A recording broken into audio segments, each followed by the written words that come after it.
India's default ideology is statism, best understood in its Indian rendition, My Baap Sarkar or My Baapism. It connotes the state as provider and protector, refuge and comfort, even though the state has been an apathetic parent, an absentee landlord. Nehru is very aware that we created this space for the private sector, and yet we didn't allow the private sector to flourish. Did you know that the Indian railways, the freight trains, never had a timetable? Because they had no idea when the train would actually go. So if you go to any nice little bit of a clothes store, the clothes are made in Bangladesh, which to me it just blows my mind that we are living in a sea of labor. And remember where West Bengal was and where East Pakistan was at independence.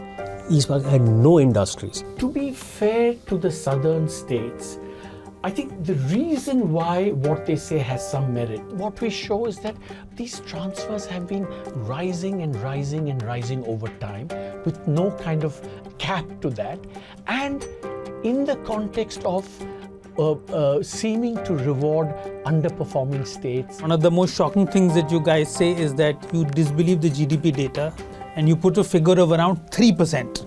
Just of course it's a bad way to measure, but anecdotally we don't feel like we're living. I'm a millennial. I have actually lived through real 8.2%. Yeah, exactly. It's a very good point. More central public sector enterprises have been created under Prime Minister Modi's government than under Pandit Nehru's government. So India's biggest failure is not that, maybe it's not doing chips. Its biggest failure is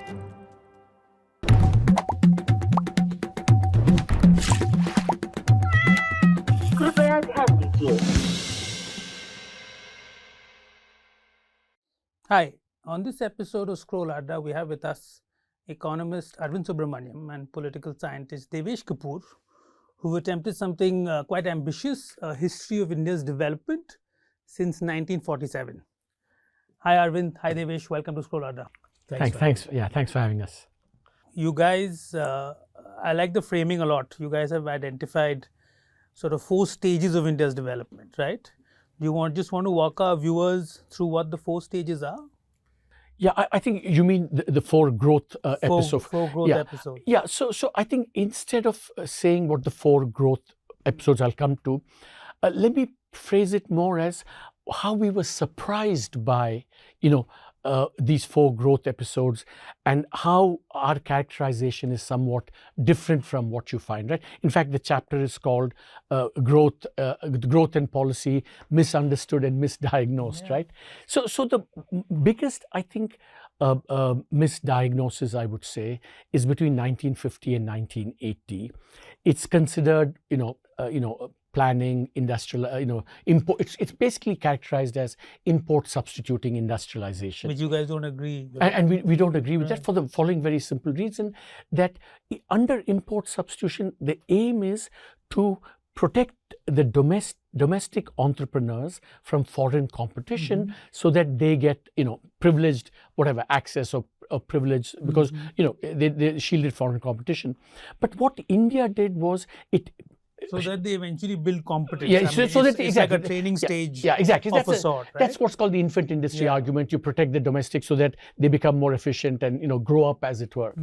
But the key difference in India is that we actually, instead of protecting our domestic private sector, we actually crushed our private sector through all kinds of controls and most famously licensing. So the regime became one of scarcity rather than import substitution. And so that makes a big difference in terms of how you think about it. It was a scarcity regime, not and that's why, there was a lot of scarcity, rationing. So it was a world of, which under import substitution need not be the case, because at least during the early phase, your domestic sector is thriving, but that was not allowed to happen. And in fact, we say the real import substituting phase was the 80s, right? Then third phase, what we call the neoliberal phase, we all know whatever reforms happen, but I think the way we distinguish our characterization from everyone else, which is is that in that period from about 1990 to about 2015 or whatever, we had East Asian style growth in trade and economic growth, and in our exports and imports. We were like an East Asian tiger, which people feel. But we did not do it through East Asian policies, i.e. we didn't do a lot of industrial policy, we didn't do a lot of exchange rate manipulation. We basically liberalized, and then trade took off. And the other thing is that, which is now a downside, we got the East Asian growth in trade. We got the without the East Asian policies, but we also did not get the East Asian structural transformation, basically, creating lots of jobs in manufacturing via a very competitive low-skill export sector. So let me stop there, and then maybe Devesh will add. So the first phase was not import substitution, but was a scarcity regime because we crushed the private sector. 80s to 90s was a decade of import substitution, and the decade of neoliberal growth or neoliberalism opening up, whatever, is one where we were East Asian style export performance, but not via East Asian policies, and we didn't create labor intensive manufacturing. So what were we exporting? Services? We were exporting, even we also had, people forget that we had about 14-15% annual growth in manufacturing export, not just services, but they were all capital intensive and very high skill intensive. So even our manufacturing was relatively capital intensive and high skill intensive. So we actually, we did manufacturing, but we kind of ignored what also is maybe India's greatest strength, which is just massive amounts of labor. Right. I mean, one way. But before we want to get into the thing, just to give our viewers the framework. Then the fourth phase. I find very interesting. You have ended the neoliberal phase, as it were, which I found very interesting in your book, because usually that's not something that's spoken of. We still speak of ourselves as in the era of liberalization. Right? The post-90s ups and downs are there, but we still brought in the same era. But you say actually no, that era ended in the 2010s, and we are now in a stage that you call welfareism. Exactly, we call that welfareism because, in some sense, if you beginning in the early 2000s, but certainly thereafter, we got the beginnings of all this Manrega, of public food security, and then afterwards, especially under the Modi government, we've had this what we call new welfareism. The public provision of all kinds of goods like bank accounts, cooking gas, toilets, water, electricity, and now most famously housing, absolutely, exactly, housing, very important, and most famously now the new toy of welfareism, cash transfers. Yeah, that's transformed new welfareism in a way. I think almost every election, the Bihar election was fought on the 10,000 rupee cash transfer. Before that, the Maharashtra.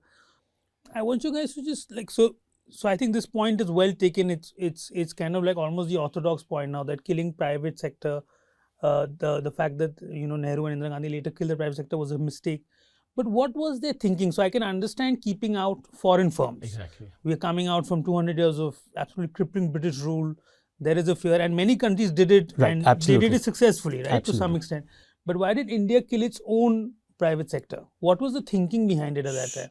So I think there were at least two impulses that drove that.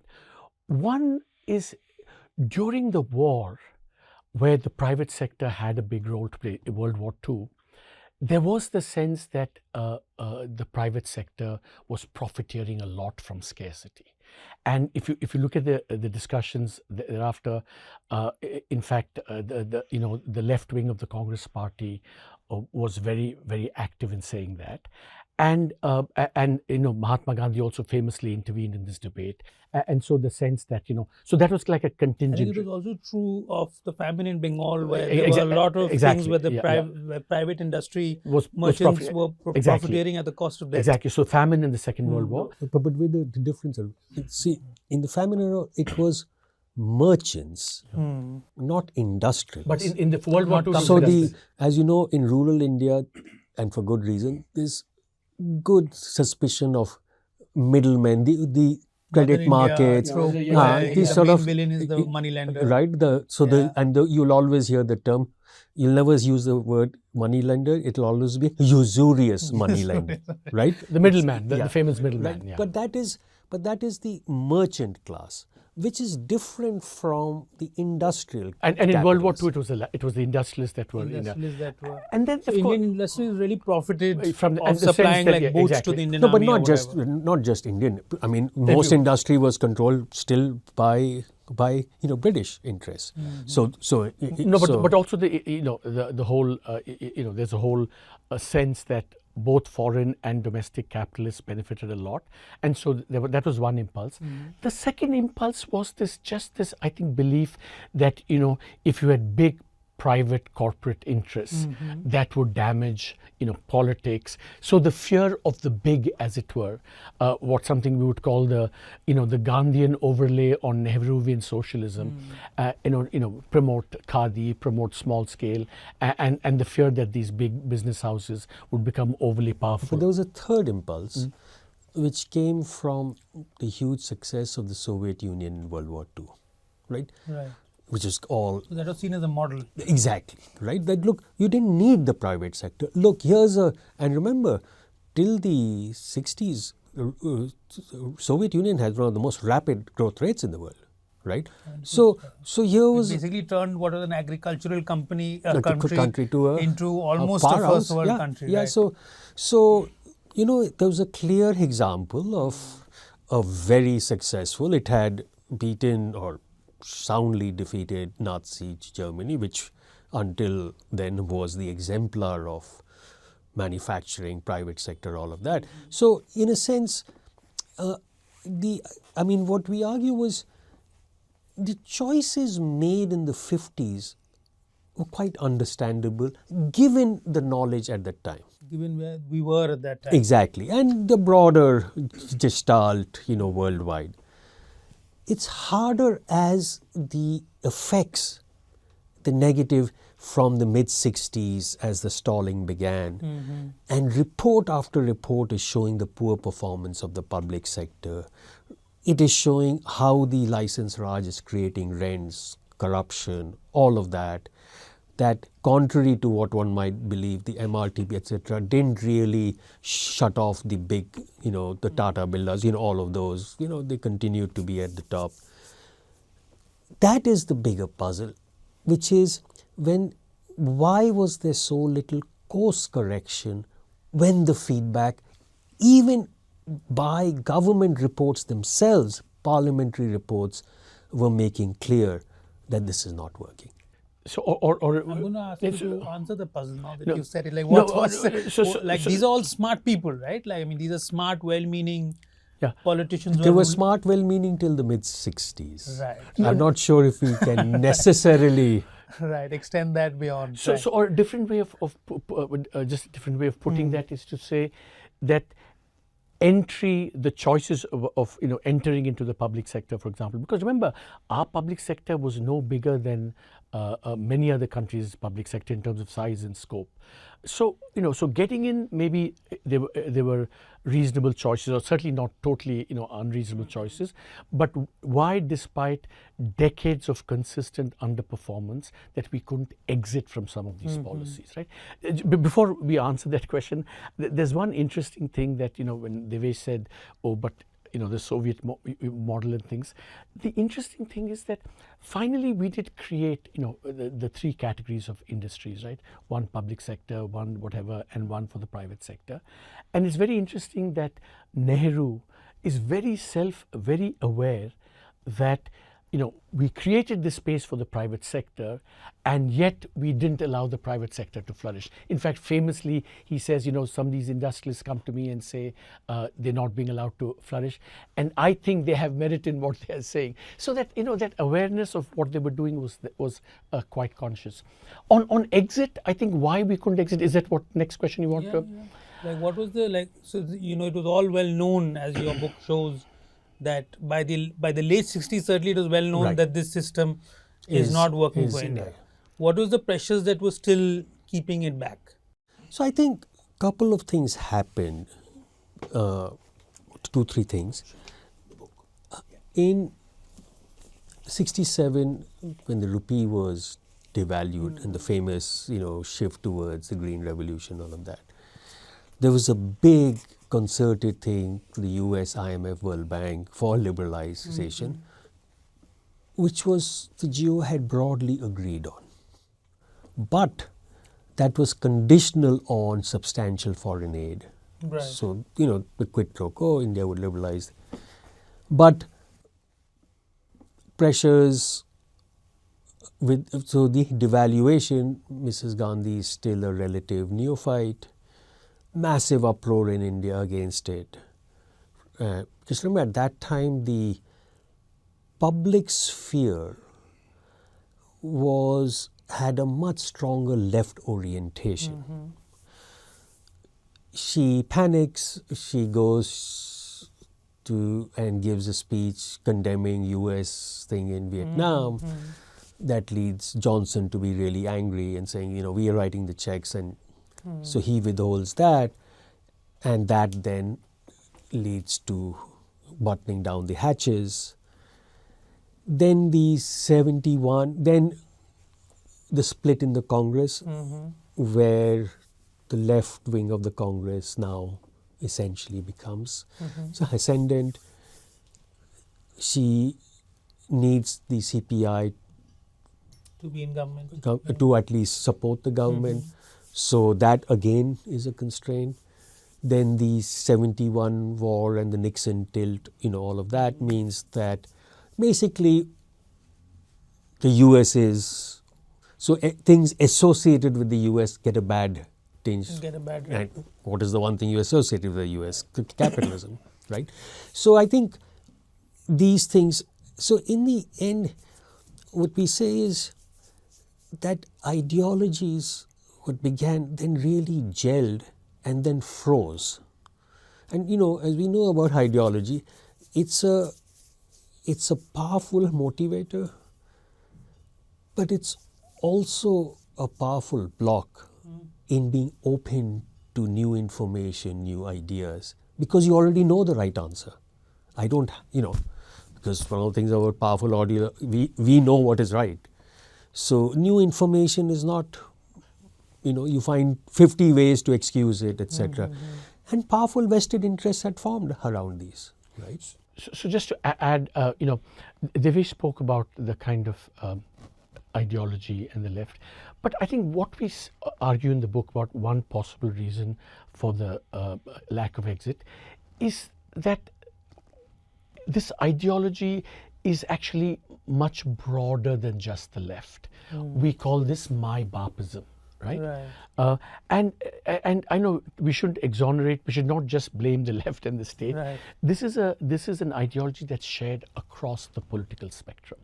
The sense that it's the state that we should turn to for whatever, and once you have that, then your incentive to hold the state accountable, etc., become weaker, because finally you think everything has to be done by the state. So if I can just read out a couple of lines from this.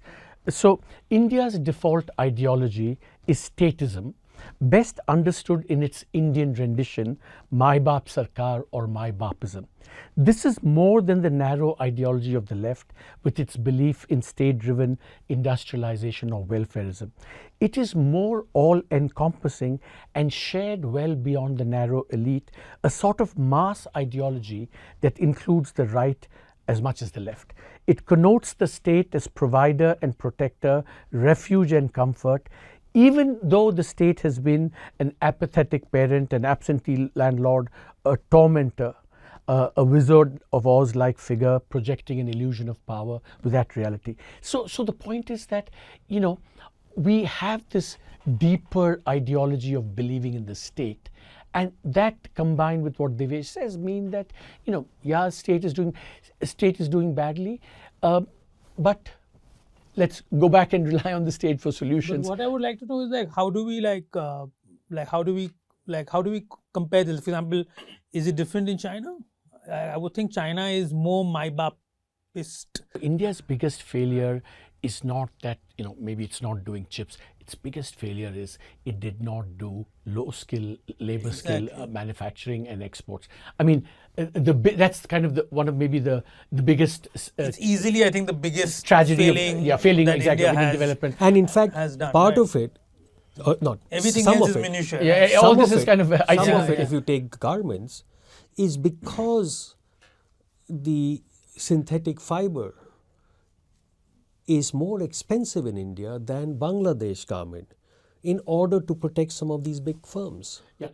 In fact, it's the oddest thing. So I'm from West Bengal, and if you go to Bihar, so if you go to any nice little bit of a clothes store, the clothes are made in Bangladesh, which to me it just blows my mind that we are living in a sea of labor, but we're exporting our unique clothes And from remember Bangladesh. where West Bengal was and where East Pakistan was at independence. East Pakistan had no industries. In fact, till the 80s it had nothing. Yet look at all what Bangladesh does now in manufacturing labor, and where is West Bengal? I think there's a very interesting stat where they do the first corporate taxes for West Bengal and Bengal, and it's pretty much the same because all of the industry comes to West Bengal. The way to define the development failing as well, which is one of the chapters of the book, is remember the puzzle is the following, right? One should not have expected labor skill manufacturing in the planning era, right? Because we basically crushed the private sector and so on. But the puzzle is from 1980, but especially 1990 onwards, we grew very rapidly, right? We also undid some of the damage from this. And yet, despite that, why didn't our labor-intensive exports grow from about 1980s to soon? And so we have a whole chapter devoted to understanding that question of why that happened. So that's why that didn't happen. Why that didn't? Why the structural? Could you give us like a quick highlight, like why, like it's such an obvious low-hanging fruit? Why didn't it happen? It's let me try and be. If I get too verbose, it's because it varies over time, right? One, it starts with the fact that our agricultural productivity never saw the kind of surge that the East Asians did, and this is very important. Look at the contrast with China. People forget that Chinese low-skill manufacturing for the not for the export market, took off in the aftermath of the agricultural, what they call the household responsibility system. Growth took off, agricultural incomes took off, and so demand was created for low-skill goods like sewing machine cycles. So they had their own market from agricultural from incomes, agriculture. basically. We never had that productivity surge, right? So that was the first phase. In fact, till today, like even on things like rice and all, we are so far behind China. No, on in yields. fact, on every crop we are way behind on yields. I mean, in some like wheat, it's less. But, whether it's sugarcane, if you compare India and so Brazil, or cotton, or, of course, rice, I mean. So it starts from back, you're talking about the Mao and the Nehru era. And so you don't have that thing. Then, of course, we spend a lot of time talking about how basically regulations in India have stymied the growth of large-scale firms. If, for example, recently the labor codes have been enacted, which is, I think, a good thing. But we've obsessed too much with, the 100 threshold, 300 threshold, etc., etc. The problem in India, why we didn't export, was because why we didn't have many, many more manufacturing units employing 5,000, 10,000, 15,000, 20,000, which actually didn't have that much to do with labor laws where the thresholds were much lower. So that's one thing, all the regulatory burdens on becoming big, that's another big explanation. But I think the couple of new explanations we offer is, one is how the government labor market acted as an impediment to low-scale manufacturing. Right. And it happens in kind of two ways, right? One is that if you look at the government wage structure, it's very compressed. So that at the bottom, wages are very high, which then determine what the reservation wage is for low-skill manufacturing, right?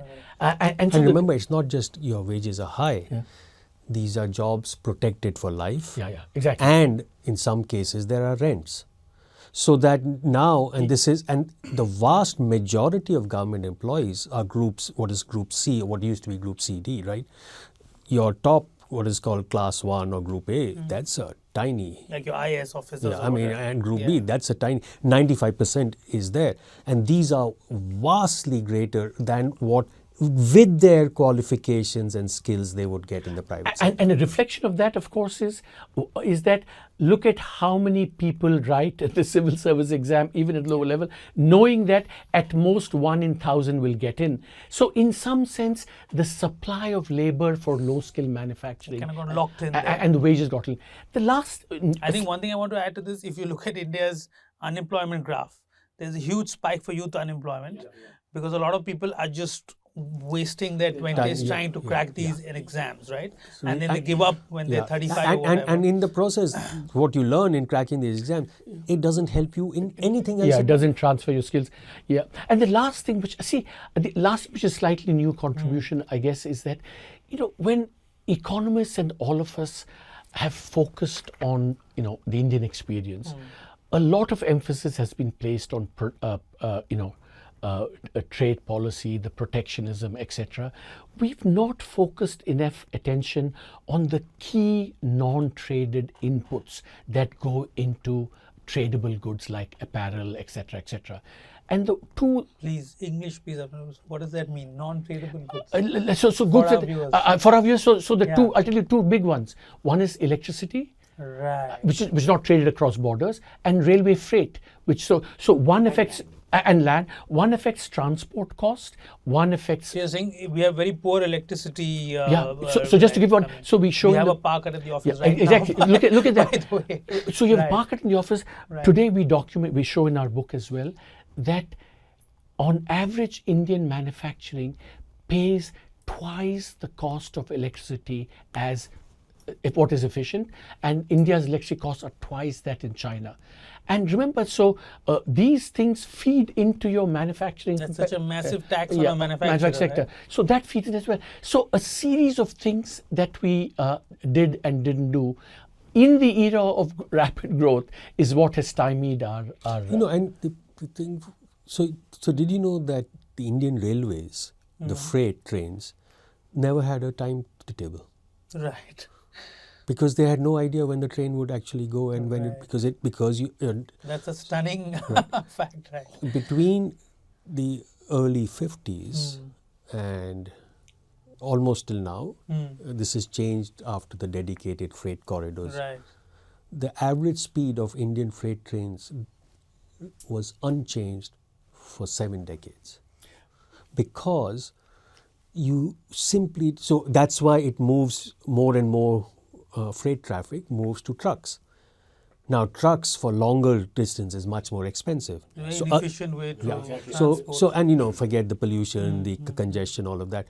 So we talk about manufacturing, but we did everything, and acquiring land, as you know, is so we did. As Arvind said, these are all non-tradable goods, and we made sure that even before you begin operations, your costs. And in contrast to agriculture, we want to give every subsidy. Electricity, yes, free, fertilizers, free, credit. And so, almost a century ago. And in spite of that, I think agriculture is kind of non-profitable for most because it can't be. right? Because Dr. Ambedkar wrote about this 100 years ago in a paper in 1918. He said, the best way to help Indian farmers is to get them out of farming. Because, move them to industry. Yeah, because 70% of plots are less than 1 hectare. Unless you grow gold, it's just, you cannot have high incomes on that. So I see, but Shoaib, it actually does get a bit worse than that, and which is where I think this earlier discussion of my Bapasam, etc. comes in. So take freight and electricity, right? We had a policies of what we call cross-subsidization. We'll provide cheap passenger railway, we'll provide cheap power to the poor, and we will offset that by charging freight, which is affects industry, and high industry, right? But here's the puzzle, that the subsidies that we give, I know power better than thing which we show, power, the let's say 60, about 2/3 of the subsidy that we give for households and even for farmers goes to the richest 5-10% households. So there's this elite capture. no, that's exactly. happening. So this is not socialism because it's elite capture, and this is not democracy because it's going to the minority of like see, you can understand. You say I'm giving to all these households because they are the majority of my voters. Exactly. But 5 to 10% is not a majority. So what and yet the protection of this, even by the media, that look, how can you take away the subsidy? It is terrible for the poor. It is terrible for the rich. But we always use the language. So the best way to defend any subsidy is say it's anti-poor. Yeah. And even though here the facts are showing it's more pro-rich than pro-poor, and yet I think there's not enough of this, and that is where I feel the deeper my-bapism or whatever kind of. Otherwise, you can't explain this. Do you think the new welfareism that you spoke of, which largely includes, which among many things includes direct cash transfers, but also almost like private goods like cylinders? Do you think this mitigates against what you're saying a bit? So do you think we can target subsidies better? Well, clearly on the cash transfers and things, we can target better. But because remember, it goes straight to the bank. It goes straight, and also it's more efficient. The leakages are less. But here's I think the point that we should do. Remember that even when Devesh and I first wrote about cash transfers and universal basic income thing, we always said that we should do that, but simultaneously kind of phase out some of the middle class and rich subsidies. But today what's happened is those are not gone away. They still remain in place. But we've added to this layer of this. The classic example was farmers, right? We know you get fertilizer and electricity. And water. And electricity is partly like for the water. And we know the very destructive ecological consequences excessive use has, right? If something is free, I'm going to use more of it. Right. So that was the initial thing of cash transfers. Give farmers the cash. They decide if Where they do they want to allocate it? What's the most efficient way to allocate and they will optimize and not grow rice. Just you grow rice because electricity and water are free. Otherwise, you should never grow rice in Punjab. It's a dry area. But instead, we continued the subsidy and we added the Prime Minister's scheme of PM Kisan. If the thing was you're going to get PM Kisan, but the Indian government no fertilizer subsidies, so you can use the cash to buy how much for fertilizer. So it became additive instead of substitution. And we destroyed Punjab, given that we're growing rice. And it's what is astounding to me is not like India doesn't have traditional rice growing areas, like all of the south and the east. And if you had focused on not only that, there's so much evidence that excessive use of urea is having nitride poisoning and cancer, which has not only effects. That's the pesticides, because when you do monocropping, you have to use more and more pesticides because the pests because you have no crop to diversity in Punjab. But the nitride is excess use, and that has very pernicious effects on a child's brain development. So the evidence is striking, and yet I want to come to so you have your 4 stages, and one of the, like I said, very interestingly, you ended our liberalization phase in 2010. This has been known for some time, and one of the most shocking things that you guys say is that you disbelieve the GDP data that's been put out from 2012, I think you put it, and you put a figure of around 3% of GDP growth from 2012 onwards. Unpack this for us. Why do you think our liberalization phase is ended, and why do you disbelieve the GDP data that's been put out? See, I think in the book we don't take a super strong stance on the magnitude of whatever. Right. What we just point out in that, and something that many others have also pointed out, that if you look at the period between say 2011, 12 and 20 until the COVID, what we show is that almost every macro indicator declines very rapidly relative to before. I mean, and it's not like 9% becoming 7% on an annual basis. It's like 15% becoming 3%. Whether it's exports, imports, credit, taxes, everything. Investment, everything comes down. Wages also, we showed new data on wages, on wealth. But despite that, yet the aggregate is growing. Yet the aggregate is unchanged. So everything else collapses but GDP. So I think that it's something that we should be aware of, because after all, our statistical systems used to be the envy of the world. In the 50s, we were the ones first to create the National Sample Survey. And it is very important because, look, let me give you just one example, current example of this, why this is important. We have, built ourselves or led ourselves to believe that we really matter on the global stage, right? And we have a lot of power. We are maybe even the Vishwa Gurus.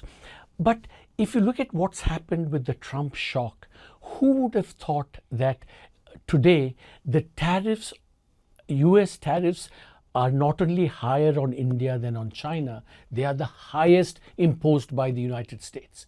Now, why is that? It's because we turned out that we didn't have the negotiating leverage. Foreign investors were not as, keen on the Indian market as they were some time ago.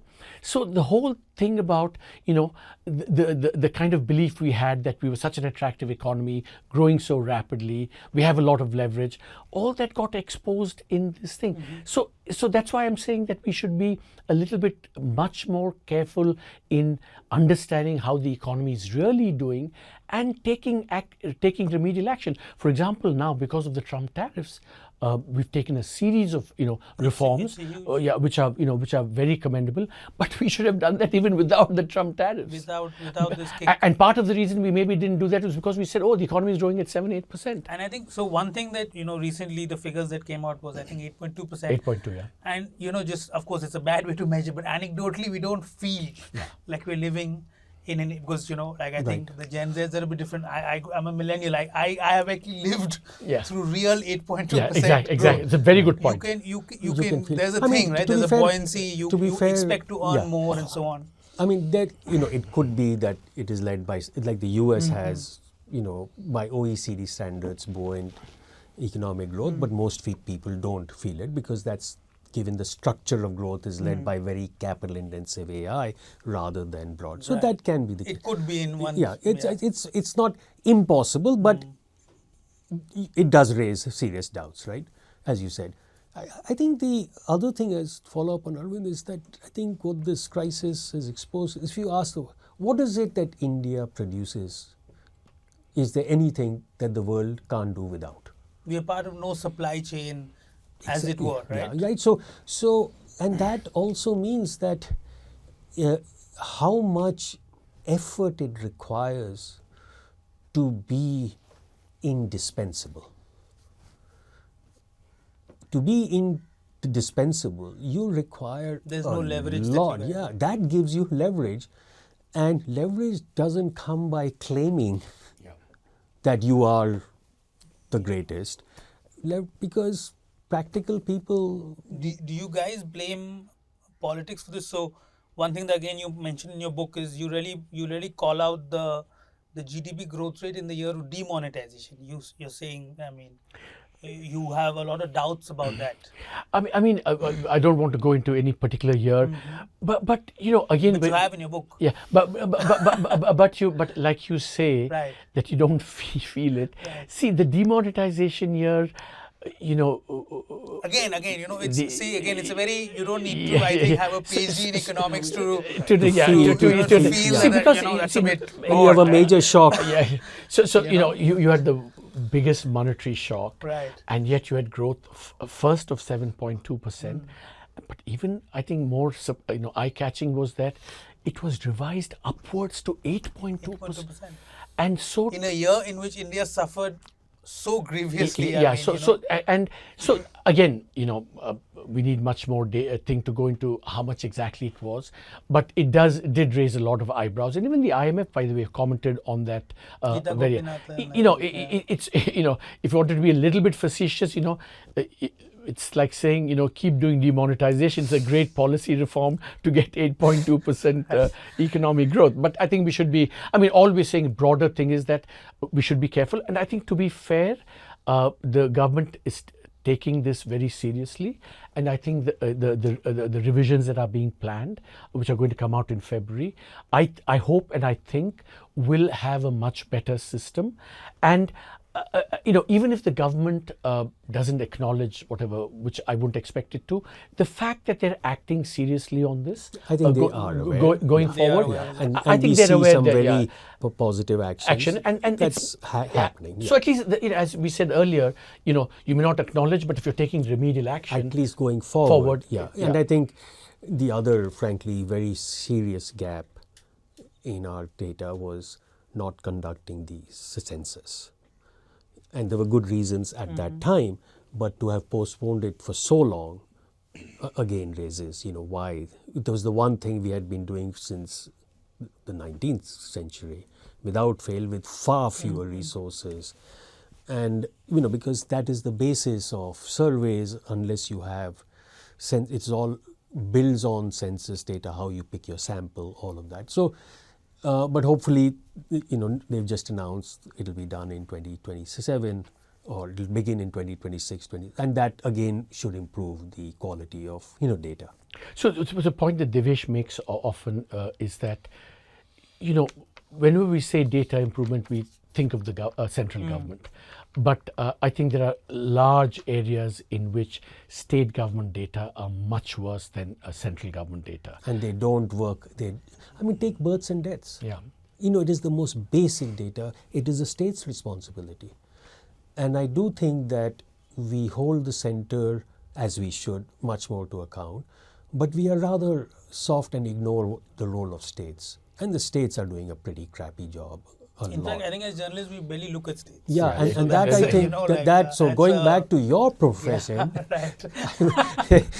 instead of the government, I would urge that, far more focus on. But you need 27 times more journalists, or 28 times more journalists. For example, it's just so much easier, just to give you an example, it's so much easier to look at parliament than to look at 28 state assemblies. And that's where, in some ways, the real And actually, one is outfit that does a good job at the state is PRS. They do, but I think, just pick a random state numbers, just doing that. Scroll could do a good investigative thing. One month, one state. Yeah. See, but now to generalizing this, see, one of the themes of the book is this whole excessive focus on the center, not the states. Because, look, if you look at the Indian development experience, and that's a really big, because I think some in the past few years, the states are literally spending more than the centers accumulated. No. It's crossed over. See, right? but let's take the biggest failures of Indian development, which is health and education. These have always been within the purview of the states. So why is it that the quality of schooling is so bad in India? And maybe even declining according to some estimates. Why is it that although life expectancy has improved, nutrition suffers? Why is it that infant mortality has come down, but child stunting remains very, very high? These are all within the purview of the states. And so we need to hold the states much more accountable for some of these major first order development failures. And in fact, one of the kind of throwaway lines in the book, which we say this, but which I think has a lot of truth, we say is that whatever the central government did badly, the states did much worse. Take performance of public sector enterprises. Central public sector enterprises didn't do very well. They did well sometimes, whatever. State public sector enterprises did much worse. The returns were much worse. And you can go across the board. The district courts functioned worse than the Supreme Court. The State Public Service Commission is much worse than the UPSC. State finance commissions, they sometimes don't meet. Reports are not given. Reports are not implemented. But the Central Finance Commission, legislatures barely function. State universities. Exactly. So we have this thing on sorry. No, go ahead. If you think of what we call the 7 Ps of public goods, and we know that public goods is an essential something, is the role of the government. So we sort of, just for an alliteration, I'm using 7 Ps. Right. Public spaces like parks, footpaths, pavements, right? The poor walk, the rich take cars. Give me a city where we have good pavements. Public libraries, public transport, public health, primary education, police, all pollution. I would add public toilets also. Public toilets. Pollution. All are state subjects. One thing that I would like to push back, and there's something again you guys mentioned in your book, is I'll give you the state POV. The state POV will always say We don't have money. Delhi takes our money. Yeah, right? yeah, which Delhi is the doesn't classic give us money, excuse. right? And of course, there is, there's obviously, like you said, it is also an excuse. But it's also true that states in India, there's no states. It's so divergent, right? You go from Kerala to Bihar to West Bengal. I mean, sometimes when I report, I'm like, wow, this is the same country. It's a real miracle when you go from, say, Haryana to Tamil Nadu. In your book, you have one politician which actually almost literally threatens secession, given that he feels that money's been taken from the south and given to the Hindi belt. Like he would, like for example, if maybe he was sitting there, he would say, okay, give me the money and I will make your public toilets and I will make. This almost seems like, and it's become like, I don't remember this being so openly discussed 10 years back. So actually, Arvind it's being discussed all over, right? And it seems to me quite an alarming trend that something as technical, I mean, nobody discussed the finance commission. Yeah, but so we have, which Arvind will talk about. I'll just say one thing. This is the most terrible excuse on public goods. How much does a footpath cost? Public libraries. You're saying money is not the issue at all? Not for these things. Right. Yes, in the aggregate, you are willing to blow away money on the most ridiculous expenses. On subsidies, you have always got the money. But for public goods, you never have the money. Why is it the central government needed a scheme on public toilets? You might agree or disagree with the government. But the fact is, they said, look at this. And they made drinking water, public toilets a priority. These are classic local public goods. There is no reason for Delhi to be doing. In fact, it shouldn't even be the state government. It should be the local, be right? So one of the things we show is states always complain about centralization. But when we compare the 3 largest countries in the world, China, India, and the US, in China and the US, very different political regimes. Most government employees are at the local level or the federal, very few at the state. India is the opposite. India is the most centralized country at the state level. Right. We have the... You should. Yeah. We have the... But states will never talk about that. They will never say how they have crushed their... Look at the 74th Amendment on cities. Name me a state that has allowed the 74th Amendment to actually work. Maybe but there are successful states also, right, who have managed, I mean, in the Indian union context. But first, Arvind, you want to talk about the transfers first from the south. On your resources, I'll come to that in a second. On your resources versus thing. So we have show a chart in the paper around the mid 60s, late 60s. India is a poor country, right?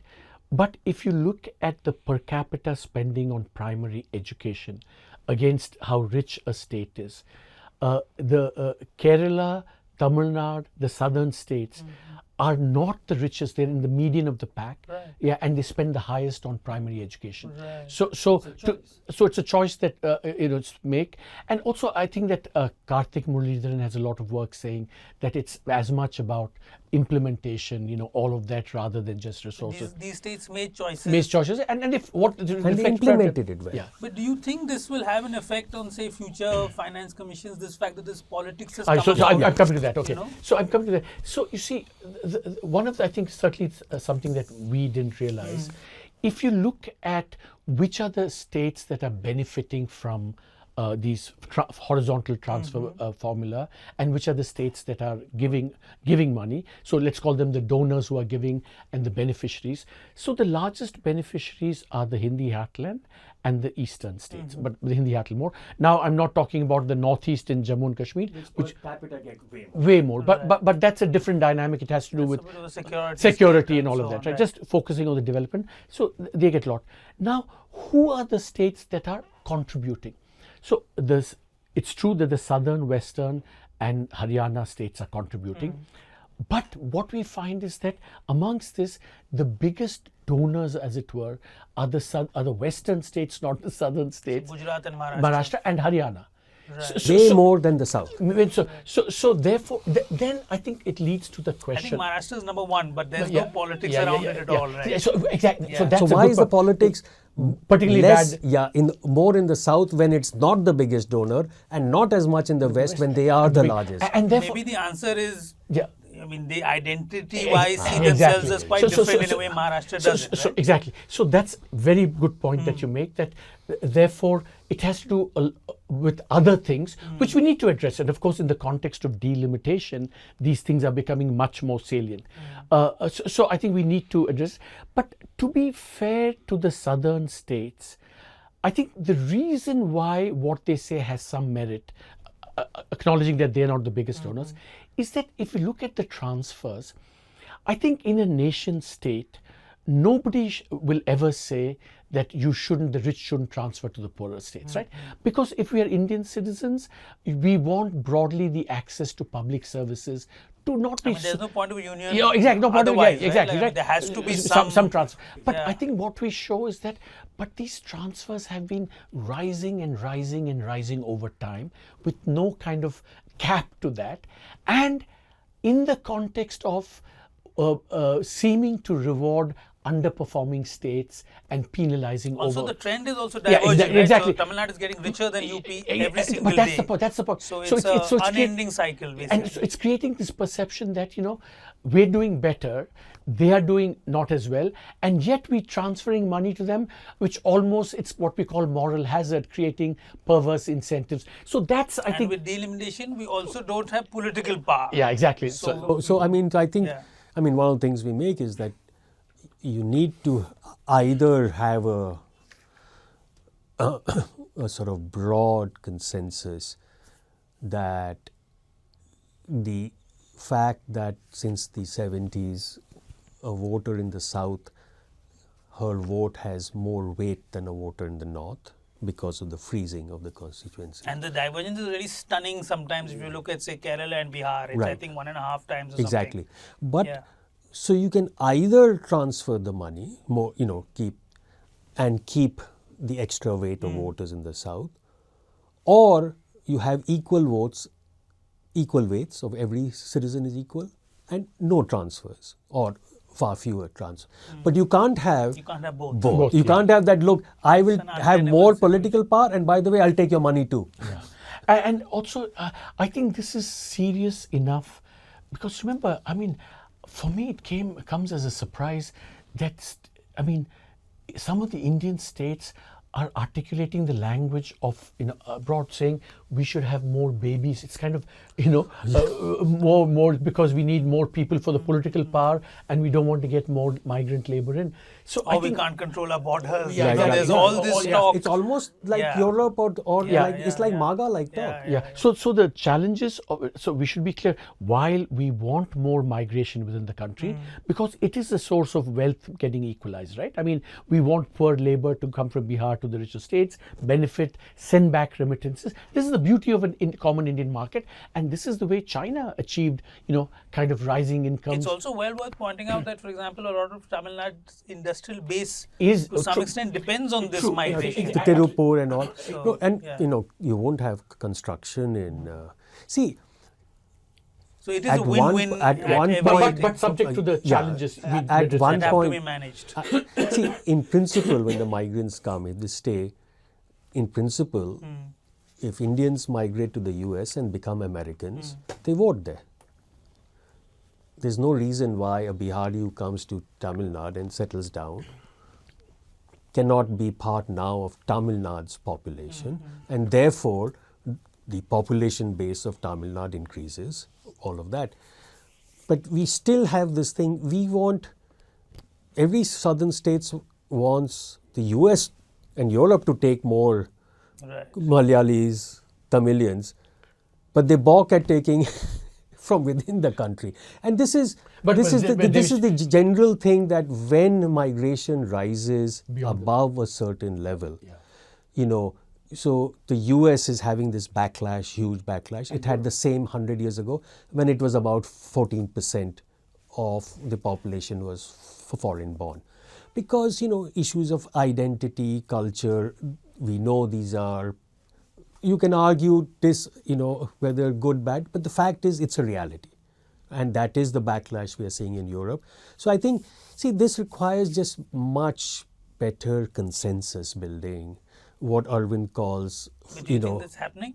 It cooperative seems to be federalism. One of the problems is that there is not- very little consensus building. And right? that, as we point out at the end, that is a In a way, I think some of the serious challenge. things which you point out, there's this liberal turn in India where, there's this thing of it's my way or the highway, and to some extent, the southern states are getting a little bit jumpy. And as around Arvind this. said, that's part of the reason of the backlash and anger, because they feel their voice is not being heard. We end the book. The last chapter of the book begins with the Delhi problem, right? The Delhi air pollution problem. Right. And what we say is... It's a lovely 720 yeah, AQI. on a day as when we the speak. AQI is 700. Right. So what we end the book by saying is that, take the Delhi pollution problem, right? It's a real puzzle in some ways. The elite are being affected. Their kids are being affected. The effect is today, not in some distant future. They don't have exit, unlike private schools or private education or private Or like a security. gated community or gated or whatever. communities. There's no exit. Yeah. So the first puzzle is, why don't we get more action to solve the problem? Which is so long-standing. So long-standing. But I think that what we say is that any solution, this is like a miniature or a metaphor for India's problems more broadly. Because this solution requires a lot of cooperation between the center and the states, cooperation amongst the states that are affected. As Devesh keeps saying, pollution doesn't respect administrative and political borders. You have to then solve, it requires, you have to solve maybe the rice problem because of some of the rice burning takes place. We have to solve some of the regulatory issues from all this dust and everything, right? But above all, this requires that trust between, different parties involved, center and states. So we end the book by saying, look, all of you will want us after this book to say, tell us 3 things that we need to do. What we say is that we're not going to give you that because nobody can give you that. But what we do say is that don't do harm. Many of these achievements we've had, strong institutions, cooperative federalism, trust between center and states, let's not lose that, because that is going to be the basis for which we will solve any of the challenges that emerge from Or at least with that, it might still be hard, but without that, it will be impossible. Yeah. On that cheery note, gentlemen, thank you so much, Devesh, for coming onto the podcast. Thank you so much, Arvind. Lovely. This was a fascinating discussion. Thank you for watching Scroll Adda. If you like the journalism that we do, go to scroll.in/contribute. Thank you for watching.